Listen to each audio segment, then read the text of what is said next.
97.5, the Fanatic, Philadelphia. Good afternoon. Good afternoon, everybody. Everybody that was off yesterday. Best show ever here on 97.5 The Fanatic and NBC Sports Philadelphia. 610-632-0975 is the phone number to participate. Let's get right to the opening statements. And we start with the word of the day today. And the word of the day today is work. Work. And the reason is, I think some Eagles fans out there, and especially the local Giants fans, have forgotten that the work that the Eagles did all was to set up this particular situation. Why, when we talk about these things, I think sometimes people think that things happen like in a vacuum. When you say it's important to get the bye, when you say it's important to have home field, the application is right now. So anybody out there that's nervous or whatever with these Giants, you have to recognize one particular thing. All the stuff that the Eagles did all year, the 8-0 start, everything, playing Jalen Hurts that last week against the Giants and getting that victory, it was all about putting in the work to get the home field throughout and getting the bye, so you now have the right to play a team as healthy as you can possibly be, and there's no way they're feeling as good as you because they had to play a football game the previous week. That's what the work was all about. And there's people out there going, first off, let me just dispel a myth that I don't understand. Just so we're clear, the Giants are not a hot team going into the playoffs. I don't know where that came from. Just remember, with that vanilla offense, the Eagles did win the game. First off, the Giants didn't win. Their last 10, they had a nice start. Their last 10, 3 wins, 6 losses, and a tie to Washington. That was them down the stretch. Just so we're clear. They're not 49ers that have now won 11 in a row. That's not the Giants. The Giants, if you want to give them the playoff game, their last 11, 4 wins, 6 losses, and a tie. They're not some super hot team coming in, just so we're clear, because there's this misnomer out there that's just fake that, oh, you're going to watch out for those hot Giants. The Eagles have a better record their last 11 games than the Giants do by a wide margin. Just so we're clear, 6 losses. The Eagles aren't going to have 6 losses this year. They had 6 losses their last 10, 11 games. So just so we're clear about that. But this is why you put in the work to get this. So then when we get this, there should only be, boom, 7.5-point favorites, games at home, Saturday night. We should be talking about how lit it's going to be at the Link. Instead, some people are talking about that, but there's also a contingent of fans out there that are trying to find a reason why this isn't a good thing, forgetting about the work that the Eagles did to get here in the first place. It doesn't happen by accident. You don't get the bye by accident. You don't have home field throughout by accident. Now, does that mean it's impossible for the Eagles to lose? Well, it's not impossible for anybody to lose anybody in the playoffs. The other part is you also did become the 1 seed, so you have the right to play the weakest teams possible once you get into the playoffs. Now, you can say whatever you want about the Giants, and Giants fans are starting to feel themselves for some odd reason. But look at yourself as an Eagles fan. Don't worry about those Giants fans. Generally, they're not good people. They're not as bad as Dallas fans, but they're not good. Would you rather play Dallas this week? Because I wouldn't. Would you rather play the 49ers this week? Because I wouldn't. You earn the right to play the Giants, the weakest team left in the playoffs. The second weakest team left in all of the playoffs behind Doug Peterson, the Jaguars. In a perfect world, the Eagles would get to play them because they smack them around. They get up 27-0 and hold on to the lead. But the Eagles put in the work for this very situation. And right now, we should be feeling great about the Eagles situation because now this is where it bears fruit. They don't have to get on a plane. They don't have to get on a train. They don't do anything. They just go to work where they go to work all the time and go to a game. And if they're able to win against the Giants, and I expect them to, some team either from Dallas or California is going to have to fly to them. This is why you do the work. And too often, I don't know if it's a societal thing, I don't know if it's a sports thing, where the work, the hard work that people get put in kind of gets forgotten. The fruits of the labor is this situation. So if you're unhappy or worried as an Eagles fan at all, I would like to know, what scenario did you want to have? Because this is about as good as it gets. More than a touchdown favorite, at home, off a bye, with home field throughout the playoffs. To me, it does not get any better because they did the work. So I'm just trying, if you're not comfortable like we are, what would have made you comfortable?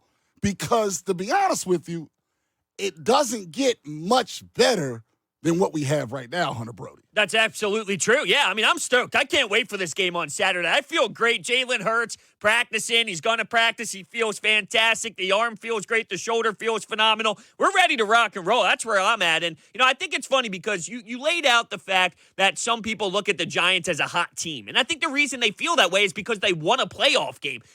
When you get a bye week and you're relaxing, waiting for your opponent, any team you're going to see won a playoff game. That doesn't mean they're a hot team. What they did do is they beat up a Vikings team that stinks defensively. And as a quarterback, that's not Jalen Hurts. They are going to see a totally different beast with this defense led by Hassan Reddick, Brandon Graham, Darius Slay. It's going to be night and day from what Daniel Jones was able to do. 17 carries, running the ball. Saquon's not going to have the same day at the office. So anything you saw against Minnesota that Brian Dable drew up and all, cute, won't work against the Philadelphia Eagles. And then what you're able to do offensively, like the Minnesota's offense, Dallas Goedert, though, I'm sure Dallas Goedert was licking his chops realizing I could do something special with this matchup. All around, I just think it's kind of cruise mode for me. I look at this as your team won 14 games and probably would have won more if it wasn't for Jalen Hurts not playing two of those because Gardner Minshew was a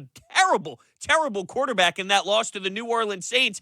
Your team is significantly better than the Giants, and they're going to prove it on Saturday night. Your team was 14-3 during the regular season. It doesn't matter if you were 15-2, 16-1, 17-0. You'd still be in the exact same spot that you're in right now. And that is the most positive point that you could bring up. You just had a bye week to get everybody healthy, everybody set to go. You're watching the other teams, so you're getting a read on what they wanted to do the week before.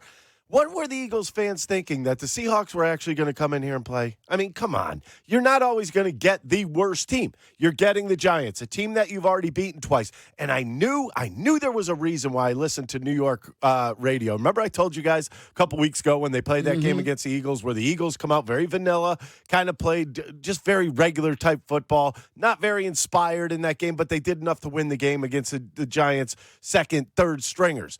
All those fans in New York were thinking, ooh, we have a recipe to beat the Eagles. No, you don't. You still lost that game to start with. Number two, you're not going to see that type of team coming up here on Saturday night. You are going to see, number one, as a player, I'm sure these guys are going to be higher than kites. The adrenaline rush is going to be ridiculous. The fans are going to be beyond fanatical.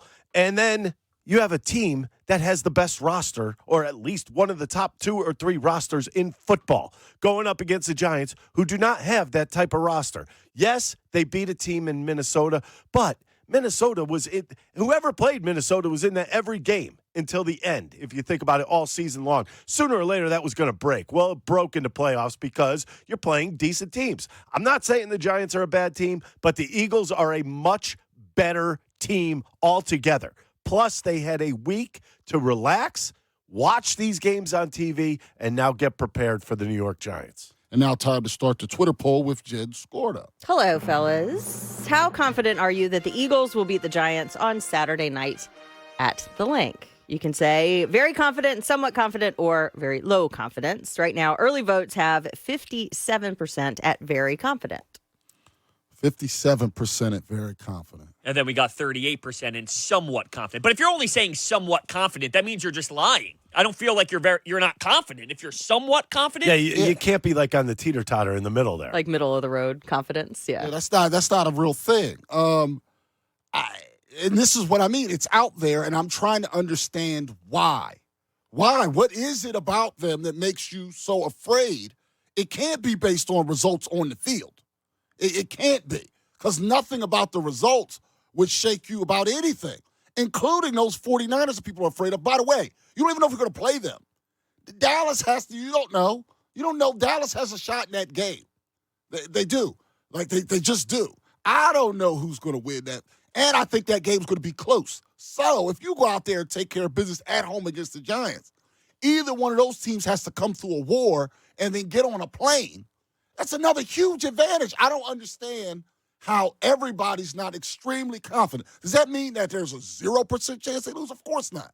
But I'm not understanding where the stuff comes from because we saw the Eagles do it. If they were like Minnesota and they kind of got in via luck and a couple bounces here and there, or going against the worst coach in the history of the NFL and Jeff Saturday, something like that, then I could understand. They earned it all year long, playing in the best division in all of the sport. Like, there's 3 teams from that division still alive in the playoffs right now, and Eagles won that division.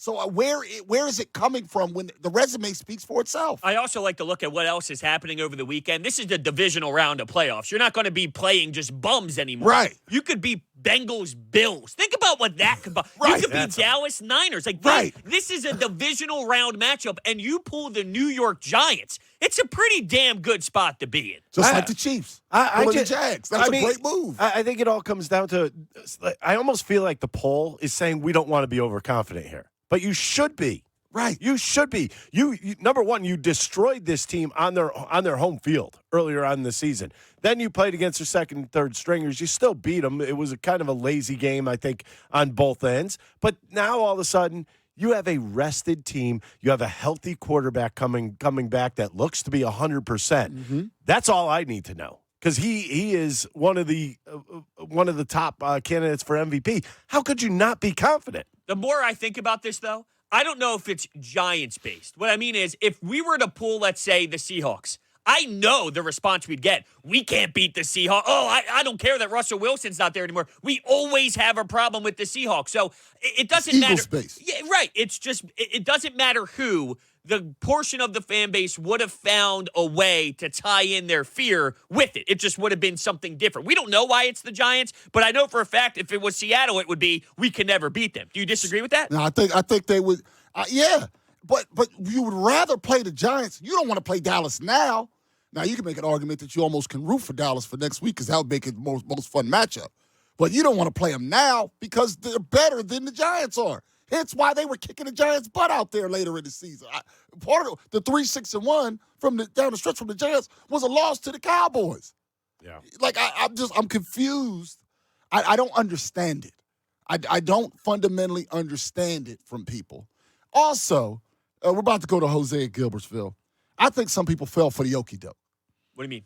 All right. So Howie and them treated the Eagles like they were guarding the nuclear codes.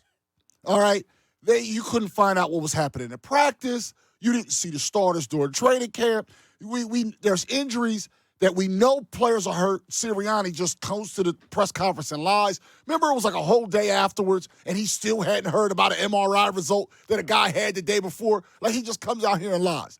Then when it comes to Jalen Hurts' shoulder, all of a sudden, they're so transparent. They're sore with his shoulder right now than a woman going through childbirth. Like, what? Where did that come from, Nicholas? Yeah, 5 minutes after the game? Right. I'm not buying into this one, by the way. And I think a lot of fans and media members fell for the okie doke. What they wanted to do, all of a sudden, somebody who never tells you anything, all of a sudden is just so out with, man, let me tell you. He's probably talking about his dad. My dad was in Vietnam, and he was shot and shrapnel hit him. And I was told that Jalen Hurts' shoulder hurt more than that. Like, all of a sudden, he's talking like that at the press conference when he's been secretive for 2 years. And by the way, add this onto it where he doesn't give us any information about anybody. But add this one. When he was talking about Jalen Hurts at first, he talked about the shoulder and how great of a healer he was. Yeah. Now, all of a sudden, that he doesn't heal as great. Where? You know what I mean? Yeah. You see what I mean? It doesn't add up to where he was last week. I once read a Wolverine comic book, and he had a super healing factor. His shoulder heals slower than Jalen Hurts. That's what he says. Now, all of a sudden, he's like, man, it's like his shoulder went through a nuclear warhead. Like, all of a sudden, he's just doing that, and people fell for it knowing. Why would they all of a sudden be so transparent? Not because they care about us. They don't care if we know anything. They don't care. They were doing that hoping that the other teams think that. They're doing that for the okie doke. And I think, unfortunately, the byproduct was local people fell for the okie doke. They fell for the banana in the tailpipe. Oh, that's a good one. Yeah, they fell for the banana in the tailpipe all of a sudden. It's kind of like a kid. When they go, I didn't do it, and you haven't even said anything, you just walk into the room, and they're already saying, I didn't do it. That's the kid that did it. Yeah, that was me. Yeah, that's the kid that did it. That was me. Like, if you're cool, you wait for the parent. Huh, what you talking? Oh, that crayon over there? I don't know who did that. The kid that just volunteers it, that's the guilty kid. That's what Sirianni did, and I think it's caused some Eagles fans to now be more worried than they need to be. Let's go to the phones. Jose at Gilbertsville. You're on 97.5 The Fanatic. Hello, Jose. What's up, guys? I'm ready for this game on Saturday. I have no fear whatsoever that the Eagles are going to dominate the Giants. I don't fear Daniel Jones. I'm not fearing Saquon Barkley. We just dominated them a couple weeks ago, so there should be no Eagles fan worried or concerned because our Eagles put in the work to be able to get the bye, get rested, and dominate the Giants coming up on Saturday. And I also want to send a shout-out and thank you to the NFL for booking this game at 8:15 on Saturday because our fans are going to be so rowdy at the link on Saturday. I have fear for any Giant fan that shows up to the link wearing a Giants jersey. Like, oh, my God, man, you better pray for them. They'll be all right. They're going to be safe. The Eagles fans, though, my concern is, are you guys going to be responsible enough to have 4 quarters of effort? Or are you going to be so snockered that around halftime you're going to need a Red Bull? That's going to be the question, Jose. How early is appropriate time to start drinking before the game with the intention of making it through 4 quarters? Noon. I believe 3:30. Noon? No, I'm hosting a little party at my house. What time you having people over? I'm telling everybody to get there around 3 o'clock. 3 o'clock. 3 o'clock, we'll have some drinks, some hors d'oeuvres. I'm going to put a nice little chili out because it's supposed to be cold. Oh, see, that's so around classy. 3 o'clock, we should start drinking, relaxing, getting ready for the game. We should be good to enjoy the game and watch the whole entirety of the game, guys. I would say if I'm doing a Jose. home party, I would move towards 4:30 right when the other game starts. Yeah, I agree with that. Yeah. I got to be careful with that because if you're on a couch, you've been drinking for quite a while. You hit a low in the game, you look over, you lose a couple guests knocked out on the couch. I think noon. Yeah, Noon. come on, Hunter. Yeah, that was a little premature. Noon. Yeah, no, I thought you guys were going to go earlier. I thought I was going to be in that comfort zone. 8 o'clock it's an game. 8 o'clock game. To me, you shouldn't start 4 o'clock. You should start. Well, I think it depends on the age group. Maybe 6 o'clock for some people. Like if you're going to start, all right, if people are going to start at 10 a.m. for a 1, then you should start at 5 o'clock for an 8:15. That makes sense. But I think appropriate for getting there at 3, setting up your tailgate. Yeah, you that's know all what? good. Have maybe some TVs out there for the 4:30 I was game. thinking of the all-day event at the actual tailgate. Well, how you make it through What time the are they end. even opening it? Oh, well, they're probably going to open it lots early. You think They'll announce it later. noon? You think? Yeah. That's probably You about got to right. pace yourself. That's what I'm You got to saying. be mature about it. But you could start at noon Okay, if you do there's it right. 70. No. There's 70,000 mature fans You know what I out mean? there. Come That's on, right. man. I There's have a lot of faith in this. There's a fan base. chance that the second half, it's a that's good cute. thing the Eagles are going to be up because I got a feeling some of these people are not going to be sharp. How many people are going to be laying on the tarmac? Right.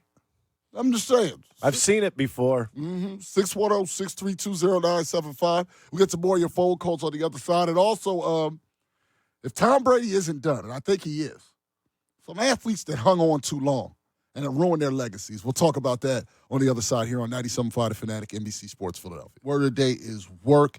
The Eagles have themselves in this spot because of great work throughout the season, but there are some people that aren't recognizing the work and trying to turn it into, I don't know, just trying to manufacture fear. And I just want to know why. Like, this is something that has occurred too often lately in the city of Philadelphia. You got Sixers fans mad that they won games in a way that they didn't like when they keep on winning the games. You have Eagles fans worried about things they shouldn't have to worry about. Flyers are a little bit on their own thing. And the Phillies, hopefully, everybody will be on the same page once the season begins. I just can't imagine being in a better spot than the Eagles are in right now. So I feel great. Unless you can somehow explain to me what would be better for the Eagles right now, it's just impossible for me to have the angst that some people seem to have. I don't know where it can come from because logically it's not hitting my brain. And emotionally it's not hitting my brain. It's almost like you go 14-3 and people, they expect to just pick up your team logo and put it into the Super Bowl. Right. That's what I feel like the Eagles fans feel this week. Still got to play these games, Right? And and the competition's only going to get better. Right. Yeah, You beat the Giants, it's going to be better competition the next week. It's Right. weird for me because it's like, okay, well, look what Saquon's doing. I'm playing the role of the people that are afraid. Yeah. But do you see what Saquon's doing? Do you see Brian Dable? Do you see Daniel Jones and how he played last week against Minnesota? And then I'm like, but then you're forgetting that Miles Sanders is a phenomenal runner, too. You're forgetting that Had a better year than Saquon. Absolutely. You're forgetting that A.J. Brown and Devontae Smith can go get you 1,000. They don't have that on their wide receiving core. So Right. I have a counter to everything you're looking for the Giants. I like Dable. I also like Sirianni and Steichen. They do a damn good job, too. Jalen Hurts, I like way more than Daniel Jones. So you point out what's good about the Giants, which is fair. They're not a horrendous football team, but every single spot that you point at with the Giants, the Eagles have that and more. And more. I think what else should be pointed I really believe if the Giants were to win, they need a miracle.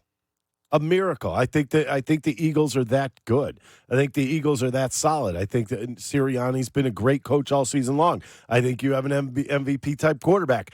I just have a hard time envisioning how that would fall apart here.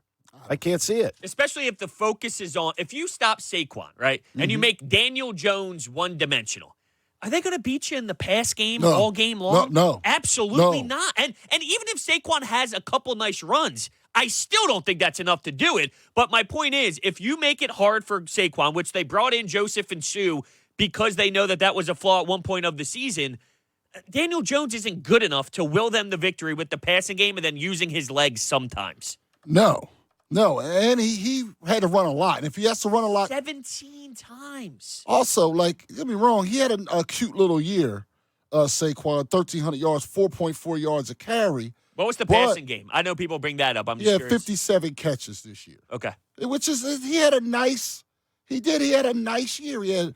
But just so you know, his rookie year, he had 91 catches. I was just about to give say, you an idea. I think the Like, bar was lower because he got injured and wasn't playing that way and he had a nice year, and he's a nice player. But 4.4, like he was a 5-yard, before pre-injury, he was a 5 yards a carry guy. Now he's a 4.4 yards a carry guy. Still good, but not. If he goes out there and gets 4 yards a carry, I'll tell you right now, Gannon will sign for that. Gannon will sign for that because there's going to be those 3rd and 7s at some point. There's going to be those 3rd and 8s, 3rd and 12s where you can't hand the ball off to him because he's not getting the big runs that he used to get. And even within the 4.4, he relies heavily on the home run ball. He's not the consistent back that he used to be. No disrespect to him, he had a nice year. I mean, when you consider he had like 600 yards the previous 2 years combined, to come back with He's definitely 1,300. come back down. Yeah, but he's not to where, oh my goodness, we can't beat Saquon's going to win the game on his own. And wait for this defensive line. The Giants, for years, it was the offensive line was a big topic. And yeah, there are some players that have stepped up and whatnot. But wait until this pass rush is in the trenches against their offensive line for the full entirety of the game. Once again, we're not Minnesota. And I think you can't look at what happened against Minnesota and apply that to what's about to happen at the Link because it's not even going to be close to the same defense. But is there a bunch that these Eagles fans are applying? For instance, the Minshew games. The Eagles down the stretch were not as dominant as they were towards the middle of the season. Okay, that's fine. They were dominant against the Giants. I agree with that. Smoked them. And it's just one of those things where, okay, well, you're going to have a lot of players healthy now. And when you get guys to 100%, that takes away any doubt in their own minds that they're going to perform on the field. So when you get a Jalen Hurts back, he's going to be 100%. He had another week off. Expect what he could do at his greatest. Don't expect what he could do when he's injured, or don't expect he's going to be Gardner Minshew, because that's not going to happen. Looking at it, last week, Saquon had a total of 109 yards. That's rushing and receiving, by the way. 109 yards. Nice game, but if that was not rushing, dominant. Right. The last time Saquon, just so we're clear, had 100 yards rushing was November 13th against the Texans.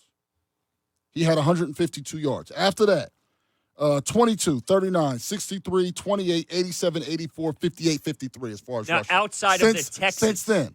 Because the Texans are the Texans. He had 4, that was the last one. He had 4 in the first, 10 games and none after that. as far as 100-yard rushing. Surprising. Just to give you an idea of what, if you're worried about Saquon Barkley, and I'm not nice player, but started off the year 164 yards.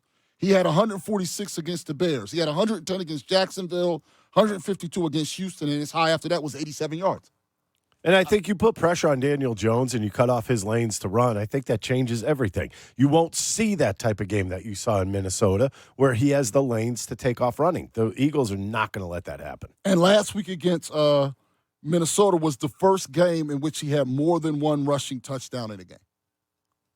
It's either 1 or 0 in all the other games.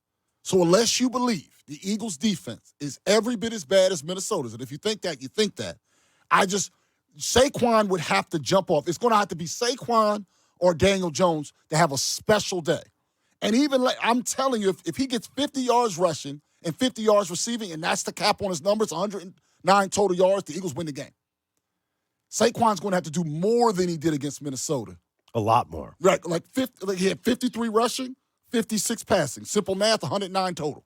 That's not going to be enough to beat the Eagles. He's going to need to be special, and the quarterback's going to have to throw for 300 again, with Saquon doing more. That's really the real path to the Giants beating this Eagles team. Short of that, I just don't see a path for them to win. I see a path for it to look cute for a little while, but for them to actually win the game, the only path that I see is Saquon being a monster on the same night where Daniel Jones is also a monster. Short of that, meanwhile, the Eagles can beat you 100 ways. Yeah. Miles Sanders could have a day. A.J. Brown could have a day. Goddard could have a day. Devontae Smith could have a day. The quarterback could beat you running. Like, they have more ways. The defensive line could take away your offense. Right. They go, Gardner Johnson gets a big interception in a big moment. The Eagles have more ways to beat you than the Giants have. And the Giants are going to send pressure Jalen Hurts' way. So Good luck. Can you get A.J. Brown over the middle with a nice quick slant or something and let him take off with the ball in his hands, or, anybody? And it's just something that I'm looking at. But the Giants are going to try to apply as much pressure as possible. Absolutely. Absolutely they're going to try. And listen, they have some nice blitzes. They do have some nice blitzes when the quarterback's stationary. They don't look as good when the quarterback is no longer told to stay in the pocket. This is all out. So I wouldn't be shocked if Jalen Hurts ends up with more rushing yards than Saquon. If they keep blitzing like that. Wouldn't surprise me. Wouldn't shock me because he steps up. He gets you 30 on one play. That's what he did against the Packers early. Those blitzes, and he destroyed them that way. So, and you got to believe that he's not going to be afraid to run in this game. No. They told him not to run before, right, which was smart. We're talking about a couple weeks later. All of a sudden, that shoulder's going to feel good. He's going to say, I don't know where you guys thought it was sore. I don't know why you guys thought that. Who told you that? Yeah, where'd that come from? I was just making taco soup, talking to my brother on the phone. Taco soup. I didn't mean to do that. Forgot to bring the Fritos home. And what pizza did he say he had at the facility today? Pizza Hut. Yeah, pizza. I'm Stuffed crust. Stuffed crust pizza. How do we feel about that? Stuffed crust part, not the chain. I'm saying the stuffed crust. How do we feel about fan. I'm a fan. I'm in. You don't like the stuffed No. crust? I like the stuffed crust, but I mean, do you need It's too much. Do you need it? Yeah. Yeah. What do you Why? mean? There's What do you mean? really? So you won't eat a pizza without it being stuffed crust? That wasn't the question. No. What I'm saying is Then do you need it? do you need it? What I'm saying is, in the city of Philadelphia, we have a lot of pizza. South Jersey has good. There's a lot of pizza in the area. Delaware, there's good pizza. I'm saying they're sitting there in South Philadelphia. That's where we know where the facility is.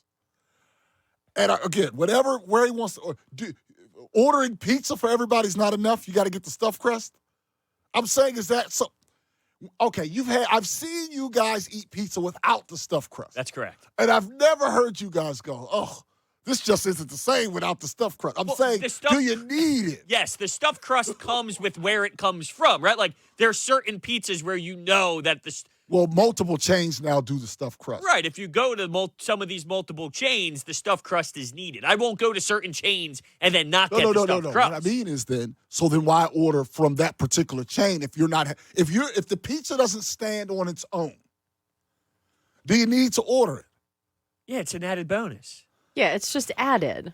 I understand. I have eaten stuffed crust. I'm not saying I don't like it. You don't need it. But, right, that's what I'm saying. Like, Do you need heated seats in your car? Kind of no, in this climate. You don't need it. You can survive without it. What- but isn't it a lovely luxury to have? I think that That's the stuffed crust. Seated. No, I like that. It's a luxury. I like that. It's a luxury. Here's the point. I don't know what kind of cheese is in stuffed crust because I've never had it. You've Mozzarella. never had stuffed Never crust? had stuffed crust. You've It's never mozzarella. had stuffed crust? Suck on that and suck on that. Never had it. It's delicious. You should try it. 610 Never had it. 632 Greg and Bethlehem, we'll get to you on the other side. Do you need stuffed crust pizza like the Eagles to win a playoff game? Because Ricky is saying, hell no. And be back here on 97.5 The Fanatic and NBC Sports Philadelphia.